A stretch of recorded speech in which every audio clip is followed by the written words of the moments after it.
Bonjour à tous, je vous retrouve cette fois face cam pour répondre à un tag qui a été initié par Mystic Tia, si je me souviens bien, que je ne connais pas personnellement. Je vais certainement aller regarder tout à l'heure si j'ai le temps ou ce soir pour voir un petit peu découvrir sa chaîne. Voilà, en attendant, il y a déjà pas mal de gens qui ont repris le tag en question qui s'appelle Tu préfères et qui répond donc à plusieurs questions. Enfin, qui nous demande plutôt de répondre à plusieurs questions que j'ai notées parce qu'évidemment, je ne les connais pas par cœur. Donc, j'ai ma petite copie. Voilà. Et j'avais envie de faire ce tag avec vous. Voilà. Libre à celles et ceux qui regardent, évidemment, de reprendre le tag. J'irai voir avec plaisir. Alors, donc c'est le tag tu préfères. Première question. Tu préfères les oracles ou les tarots? Alors, j'aime les deux.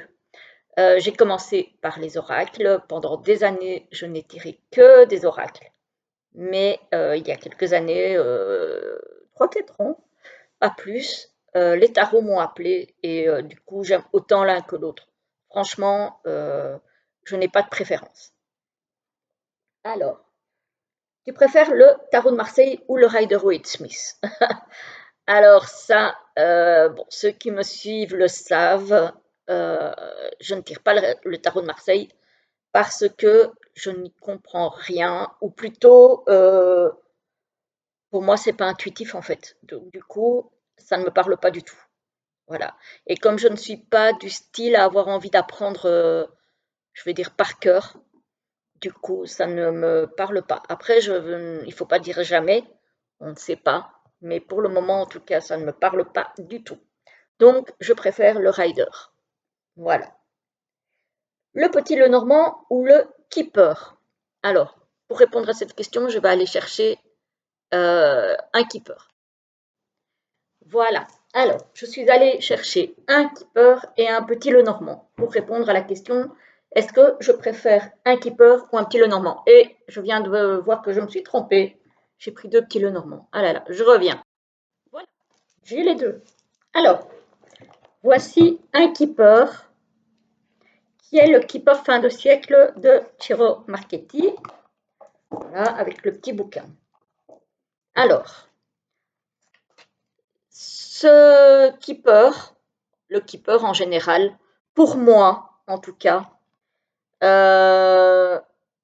y a énormément de personnages dedans, donc moi il me sert exclusivement à des tirages au niveau relationnel. Il ne me sert quasiment qu'à ça, pour ainsi dire. Parce qu'il y a, par rapport au petit Lenormand, il y a énormément de cartes de personnages. J'espère que vous n'avez pas trop de reflets. Voilà. Donc, voilà, il y a vraiment beaucoup, beaucoup de personnages. Donc, pour moi, ça me sert beaucoup pour les tirages relationnels. Voilà. Vous voyez qu'il y a beaucoup de ça. Tandis que le petit Lenormand est plus, en tout cas à mes yeux, beaucoup plus généraliste. Voilà, il répond à tout ce qu'on veut. Voilà, à tout. Aux questions d'argent, aux questions d'amour, aux questions de professionnels, etc., etc. Voilà, il est beaucoup plus. Alors ici, il y a des cartes additionnelles dans celui-ci.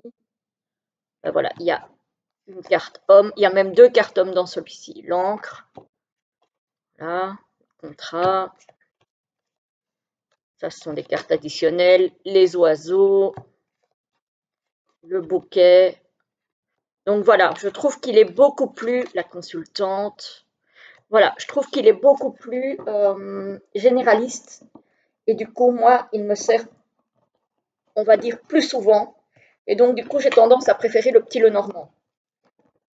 Franchement, le keeper, en dehors des relations, je ne l'utilise pas. Voilà. Il répond peut-être très bien pour ça, mais il ne m'inspire pas pour autre chose que le relationnel, on va dire. Donc voilà, donc vous préférez le petit Lenormand ou le Keeper. Pour moi, c'est le petit Lenormand. Alors, l'astrologie ou la numérologie? Alors, en bon ennemi des chiffres, je dirais l'astrologie parce que je m'intéresse, en tout cas, je commence à m'intéresser aux planètes parce que je tire le Béline. Et le Béline m'amène tout doucement à m'intéresser aux planètes. Par contre, la numérologie, pour le moment, en tout cas, je ne vais pas dire jamais, parce que, voilà, encore une fois, on évolue, donc c'est possible que j'y vienne un jour, mais les chiffres, ce n'est pas trop ma tasse de thé, et la numérologie, pour le moment, ne m'appelle pas. Donc, on va dire l'astrologie, clairement. Alors, le Rider-Waite-Smith ou le TOT? Alors, le Rider-Waite, puisque déjà le TOT, je ne le tire pas, même s'il m'intrigue beaucoup et je pense que j'y viendrai à un moment donné. Mais pour le moment, je vais dire le Rider, puisque c'est le seul tarot que je pratique. Donc, le Rider. Alors, est-ce que tu préfères les jeux avec univers féerique ou animaux? Alors, j'aime les deux. J'aime les deux, j'ai les deux. J'ai plus de jeux sur les animaux que sur les fées, mais j'aime les deux. Voilà, j'aime les deux. Alors, les jeux avec l'univers de vampires ou de fées. Alors, clairement, les vampires, moi, ça ne me dit rien du tout. Je ne suis pas du tout attirée par les vampires, les jeux vampires, etc., etc. Non, pas du tout. Donc, je vais dire les fées, évidemment. Alors, les jeux colorés ou les jeux monochromes? Alors, j'ai quelques... Non, je n'ai... Non, même pas en fait. J'allais dire j'ai quelques jeux monochromes, mais non, parce que même celui-ci qui est très dark, il n'est pas monochrome. Alors, monochrome, c'est une seule couleur, que ça soit noir, blanc, enfin rouge, etc. C'est une seule couleur, mais je n'en ai pas. En fait, j'en ai pas. Moi, j'aime les jeux colorés en général.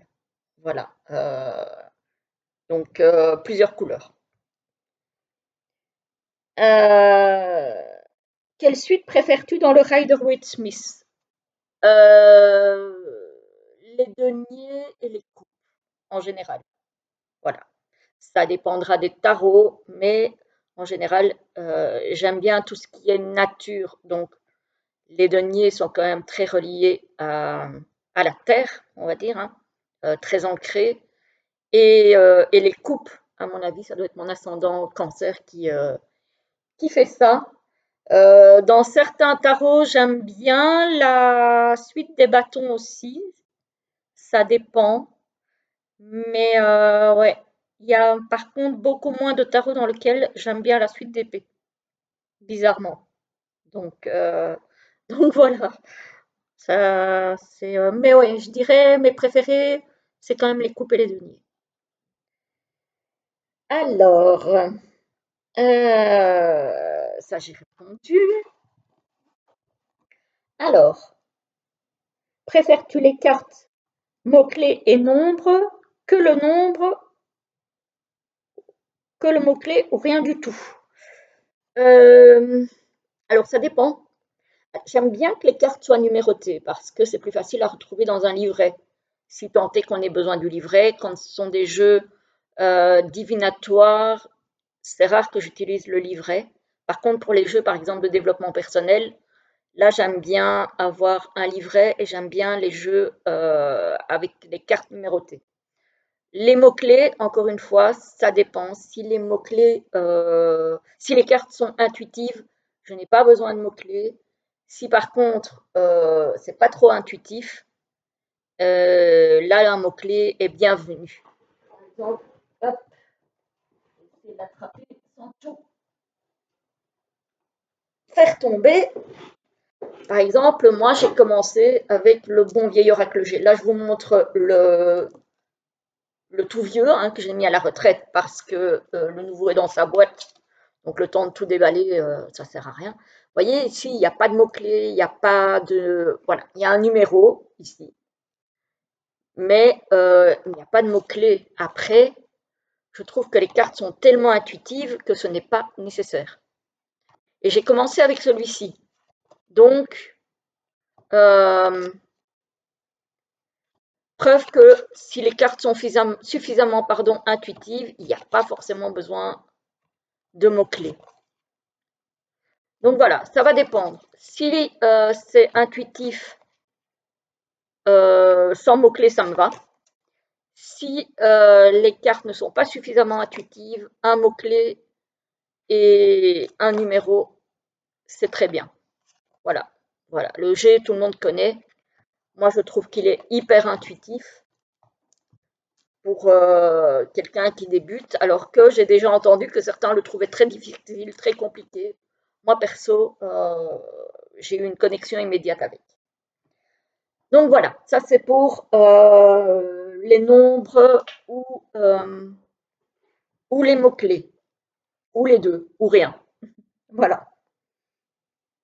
Alors, préfères-tu les jeux mat ou brillants? Encore une fois, là, ça va dépendre. J'aime bien les deux. Après, j'ai peut-être une petite préférence pour les jeux mat parce que quand on fait des vidéos, ça fait pas de reflet. Quand je présente des jeux brillants, je dois toujours jongler pour essayer d'avoir le meilleur angle pour que vous n'ayez pas de reflet. Et c'est vrai que ça, c'est un petit peu embêtant. Par contre, évidemment, le brillant, en général, glisse bien. Donc, ça a quand même un avantage. Moi, je vais dire qu'en général, pour moi, en tout cas mon goût personnel, je préfère les jeux mat ou alors satinés. Pas vraiment le glossy à fond, bien que j'en ai quand même. Alors, préfères-tu les grandes cartes ou les petites cartes? Alors, j'aime bien les cartes format tarot. Voilà. Sauf pour les petits Lenormand, évidemment, qui sont très bien en format petit Lenormand. Mais sinon, j'aime pas les cartes trop petites. Je n'aime pas les cartes trop grandes non plus parce que j'ai des petites mains. Et que quand on a un tas quand même suffisamment épais à brasser, ça pose quand même problème. Mais j'aime pas trop petit. Voilà, parce que je trouve que parfois les illustrations sont tellement belles qu'on aime bien les avoir en un peu plus grand. Donc, oui, un 7 sur 12 tarot, ça me paraît très très bien.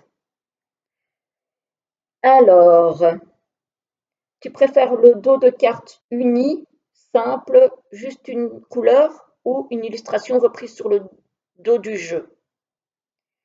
Alors, j'aime bien le dos illustré, moi. Mais par contre, je n'aime pas les dos où il y a une illustration d'une carte face qui est reprise. Voilà, je ne sais pas si je me fais bien comprendre. En fait, je n'aime pas voir la même illustration de face et de dos. Donc, pour moi, il faut que l'illustration du dos des cartes soit en adéquation avec le jeu, mais qu'elle ne soit pas la même qu'une des illustrations des cartes. Voilà, c'est compliqué. Alors, préfères-tu beaucoup de cartes ou peu de cartes dans un jeu? Je n'aime pas les jeux avec trop peu de cartes. J'aime bien un minimum, et alors quand je dis un minimum, c'est un gros minimum de 40 cartes, moi j'aime bien. Je dirais même plus 44-45. Je n'aime pas les jeux, j'en ai un, comme par exemple l'Oracle des médiums de DCK. Mais je ne l'utilise quasiment pas parce qu'il n'y a pas beaucoup de cartes. Donc c'est très rare que je l'utilise. Voilà, j'aime bien avoir un minimum de cartes, mais voilà, il faut qu'elles ne soient pas trop grandes parce que sinon, s'il y en a trop, c'est un peu compliqué, hein. Je vous ai montré l'oracle G, il y en a 61, mais le format est impeccable. Donc, ça me va très très bien.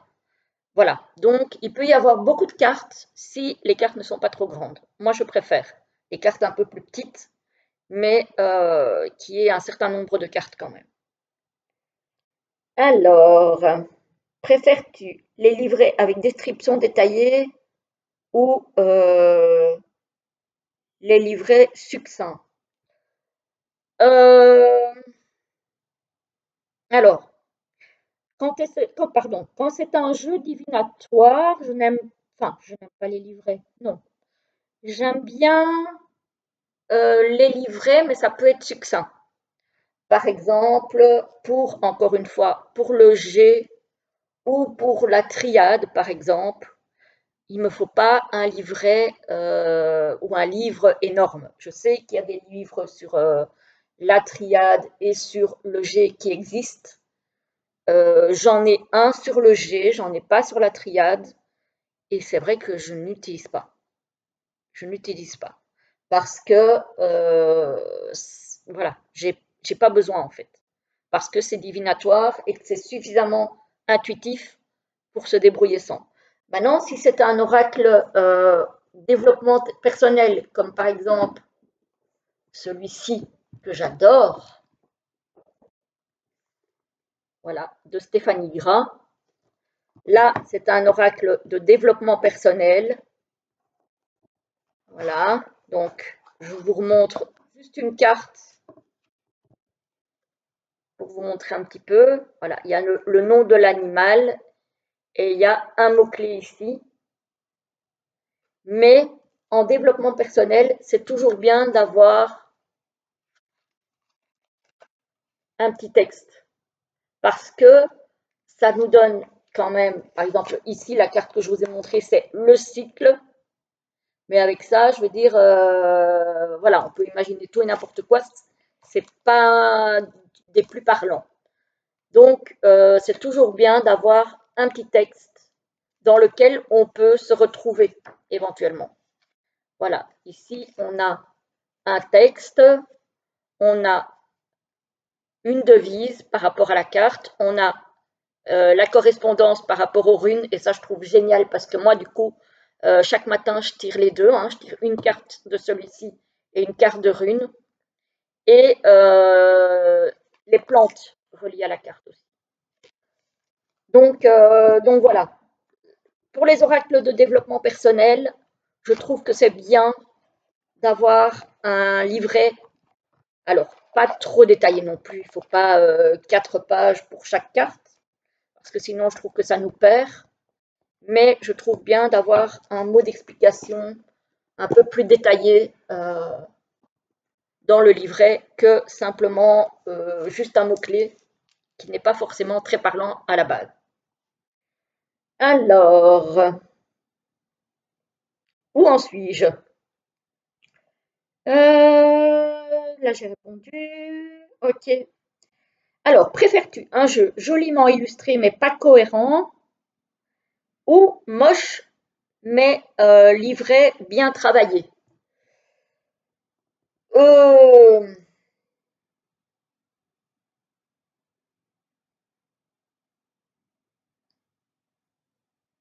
hmm, J'aime pas les jeux moches, donc je n'achèterai déjà pas un jeu moche. Bon, celui-ci que je vous ai montré, on va pas dire non plus que les illustrations sont waouh, hein, je suis d'accord. Je le trouve pas beau, je le trouve pas moche.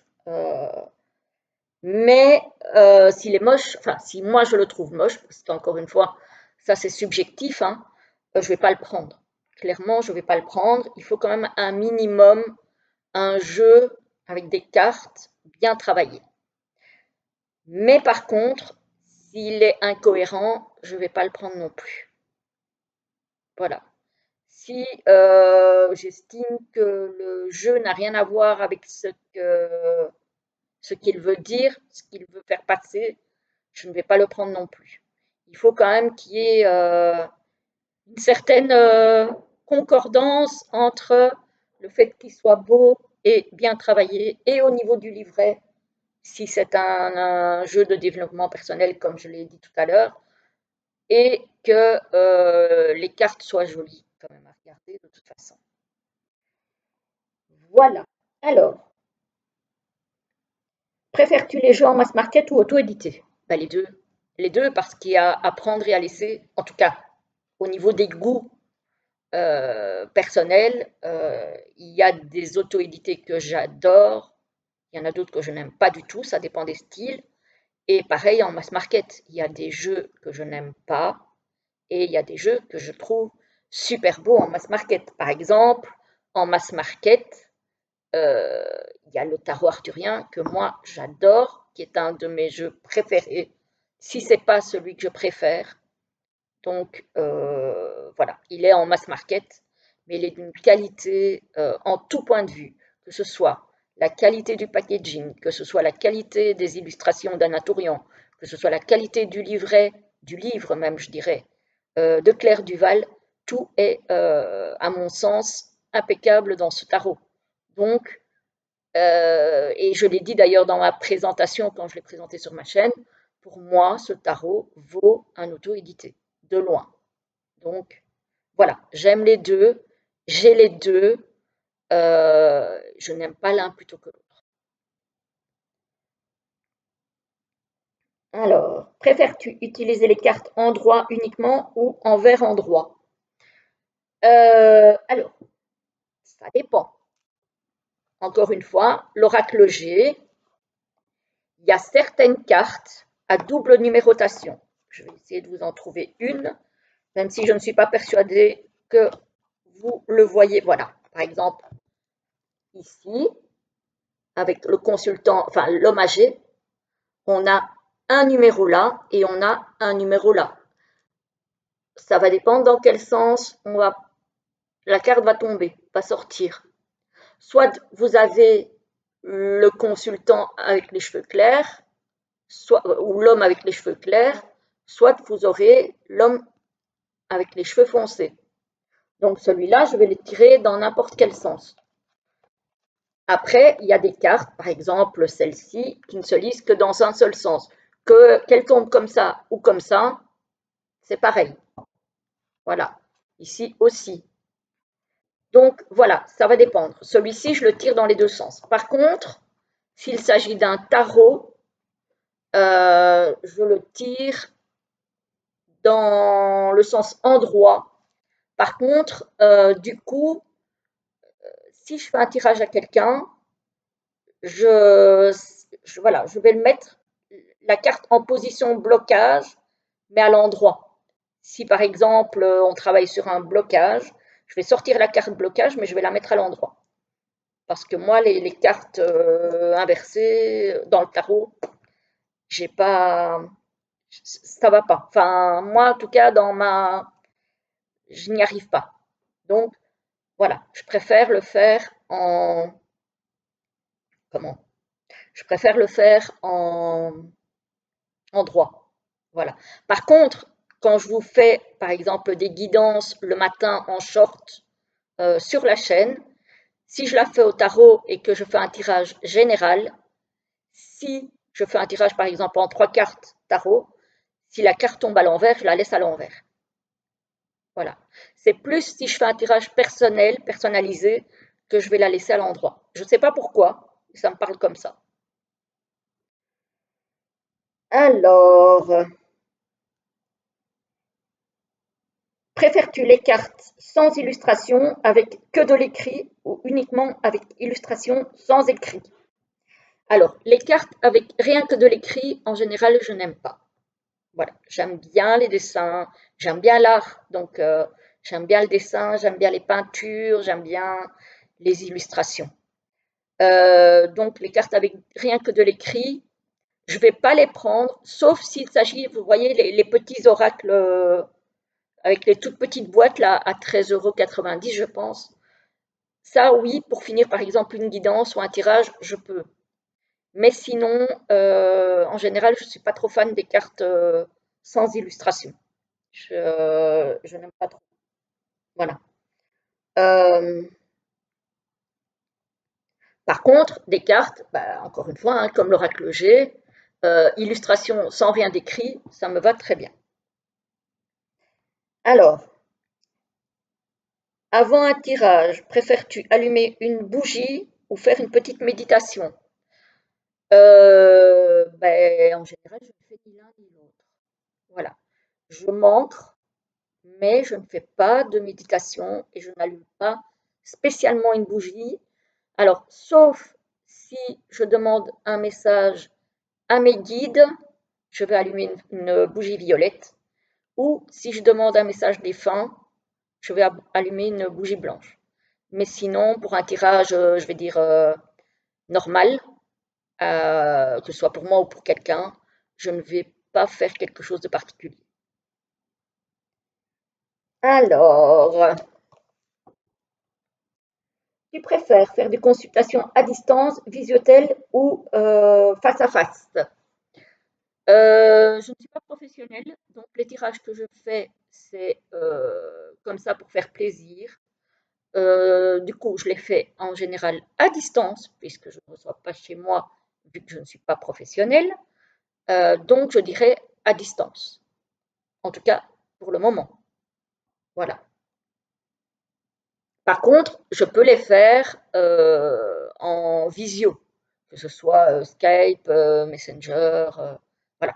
En visio, il n'y a pas de souci, mais en tout cas pas en présentiel. Et voilà. Et pas au téléphone non plus. Je n'aime pas trop. J'aime bien, j'aime bien voir la personne quand même. Voilà. Donc téléphone, c'est rare. C'est rare. Ça peut m'arriver, mais c'est rare. Alors, préfères-tu animer des ateliers ou créer des jeux?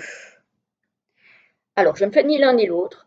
Euh, Déjà, je n'ai pas l'âme d'une créatrice, donc je ne vais pas m'inventer une créatrice, hein. Et animer des ateliers, je ne fais pas non plus. Encore une fois, pour la simple raison que le faire chez moi, vu que je ne suis pas professionnelle, ben non. Voilà. Et puis, si je devais choisir, animer des ateliers, ça me plairait bien parce que j'aime bien les échanges. Donc, je me verrais bien là-dedans. Mais ce n'est pas encore à l'ordre du jour pour le moment. Peut-être un jour, qui sait. Mais pour le moment, non. Alors, préfères-tu faire des vidéos sur YouTube ou des posts sur les réseaux sociaux? Alors, clairement, moi, je préfère YouTube, hein.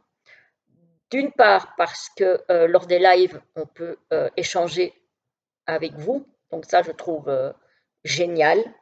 Et puis, euh, au niveau des formats, il y a quand même beaucoup plus de possibilités, je trouve, sur YouTube. Donc, oui, je préfère YouTube. Instagram, je suis dessus, mais sincèrement, ça ne me... Voilà. J'échange beaucoup, mais au niveau des abonnés, moi, voilà, c'est YouTube qui fonctionne. Donc, voilà. Alors, préfères-tu des tirages positionnels ou sans position? Ben, ça revient à ce que je disais tout à l'heure. Ça dépend si je fais un tirage général, par exemple sur ma chaîne le matin, ou si je fais un tirage pour quelqu'un. Si je fais un tirage pour quelqu'un qui a des questions précises, je vais faire un tirage positionnel. Pour une guidance générale, je vais faire un tirage non positionnel dans mes shorts. Par contre, pour les guidances, c'est ma machine à laver si vous entendez de la musique. Par contre, pour les guidances, par exemple, de la semaine, j'aime bien faire un tirage en 9 cartes. Voilà. Ça dépend donc dans quelle configuration je me trouve. J'aime bien les deux, en fait, hein. Alors, préfères-tu dans le petit Lenormand le tirage en 9 cartes ou le grand tableau? Ben justement, on en parlait du 9 cartes. Alors, le grand tableau, je le fais en général une ou deux fois par an. C'est pas un tirage que je vais faire tous les 4 matins. Ça n'a pas de sens déjà pour moi parce que le petit Lenormand grand tableau, ça a une vision large qui peut porter sur plusieurs mois, donc voire même un an, hein. Donc pour moi, c'est pas nécessaire d'aller le refaire tout le temps. Donc je le fais une ou deux fois par an. Par contre, le tirage en 9 cartes, je le fais régulièrement et ça m'arrive très souvent de faire pour moi aussi un tirage 9 cartes pour voir un petit peu ma semaine. Donc je dirais le tirage 9 cartes. Alors, préfères-tu les jeux anciens ou les jeux récents? Alors, en général, les jeux très anciens, je n'aime pas trop, je vous avoue, parce que je trouve que justement, ça a mal vieilli. Alors, je vais peut-être en choquer quelques-uns, quelques-unes. Désolée, les copines qui aiment bien les jeux anciens, je peux comprendre. Déjà pour la rareté, pour la collection.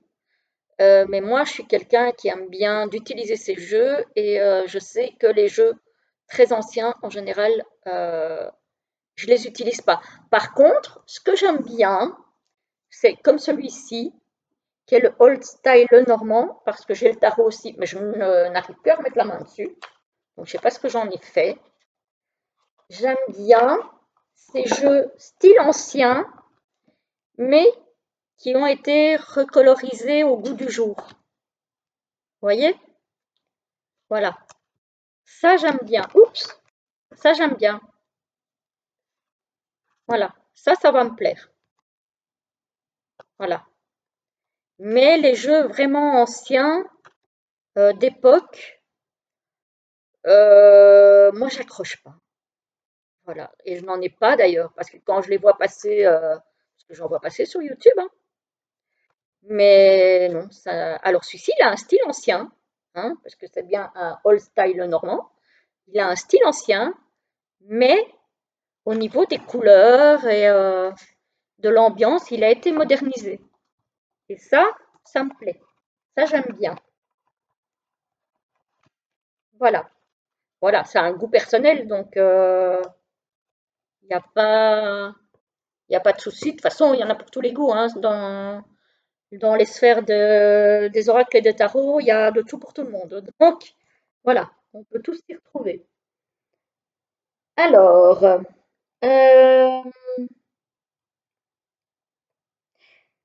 préfères-tu tirer les cartes à toi-même ou aux autres? Ben, ça revient à ce que je disais tout à l'heure. Je fais les deux, euh, toujours par passion, de toute façon, et pas en professionnel, encore une fois. Mais j'aime bien me tirer le matin ma petite carte du jour ou peut-être plusieurs cartes pour voir un peu l'ambiance de la journée. Ça m'arrive. Et la semaine, parfois, le tirage en 9 cartes pour voir la semaine d'après. Ça m'arrive et j'aime beaucoup tirer les cartes à d'autres personnes aussi, avec lesquelles j'ai du coup l'opportunité, la chance de pouvoir échanger. Je trouve ça très très sympa. Voilà. Préfères-tu acheter un livre sur le tarot ou sur la numérologie? Alors, forcément, sur le tarot.